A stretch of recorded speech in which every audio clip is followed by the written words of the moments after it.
Hello friends, आज मैं एक शॉर्ट सा वीडियो है। इसमें कुछ आपको इम्पोर्टेंट चीज़ें बताने वाला हूँ। वुमेन से रिलेटेड फैक्ट्स है और कुछ वुमेन से रिलेटेड मॉडल्स हैं और कुछ वुमेन से रिलेटेड कीवर्ड्स है। इनको आप यूज़ कर सकते हो एथिक्स में, जीएस पेपर 2 में जो यूपीएससी का सिलेबस में उसमें, और आरएस के लिए स्पेसिफिकली आप ऐसे में इनको यूज़ कर सकते हो। और कई आंसर जो है वुमेन से रिलेटेड सोसाइटी में, जो सोशियोलॉजी का अपना 20 मार्क्स का सिलेबस है, उसमें भी अपन यूज़ कर सकते हैं। 3 मॉडल आपको याद रखने हैं।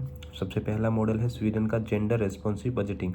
स्पेसिफिकली जेंडर बजटिंग हमारे यहाँ भी होती है, लेकिन स्वीडन में एक जेंडर रेस्पॉन्सिव जो बजटिंग होती है उसका एक अच्छा पोर्शन जो है वुमेन के लिए एलोकेट किया जाता है और जेंडर रेस्पॉन्सिव बजटिंग है, तो आपको इस स्वीडन का याद रखना है। सेकंड जो आपका है पॉलिटिकल रिप्रेजेंटेशन के लिए रवांडा का मॉडल है। वहाँ पर रवांडा में जो पॉलिटिकल रिप्रेजेंटेशन है वुमेन का, वो अराउंड 60% के हैं। तो ये अच्छा मॉडल है, आपको याद रखना है, क्योंकि अभी नारी शक्ति वंदन एक्ट वगैरह ये सब न्यूज़ में है। और जो दूसरा है इंडिया में जो वुमेन का रिप्रेजेंटेशन है वो अभी 13.6% के अराउंड है, तो जो कि बहुत कम है। ठीक है, ये आपको ध्यान रखना है। इसके अलावा आइसलैंड का एक equal pay protection certification, women को भी सेम काम के लिए सेम जो है पेमेंट मिले, इसके लिए एक मॉडल है।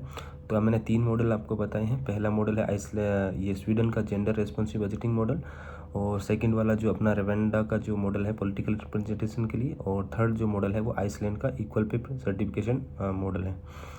इसके अलावा कुछ स्कीम्स गवर्नमेंट के रिलेटेड आप याद रख सकते हो। बहुत सारी स्कीम है, जैसे नारी शक्ति वंदन एक्ट अभी आया है, उसको याद रखना है। इसके अलावा जो एसएचजी वगैरह के लिए स्कीम्स है, लखपति दीदी है, सोलर दीदी वगैरह, ये सब याद रख सकते हो। वुमेन के लिए बहुत सारी स्कीम्स है।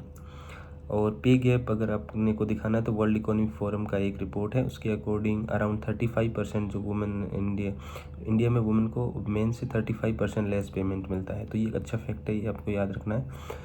इसके अलावा जो लेबर फोर्स पार्टिसिपेशन रेट है वो वुमेन की 41% है, और जो मेन की है इंडिया में वो 78%, तो अराउंड डबल है। तो इसको आप एक ग्राफ बनाकर भी रिप्रेजेंट कर सकते हैं। तो वुमेन से रिलेटेड ये कुछ फैक्ट्स हैं, आपको याद रखने हैं। आप कहीं भी इसको यूज़ कर सकते हैं, कोई पेपर की या बाउंडेशन नहीं है।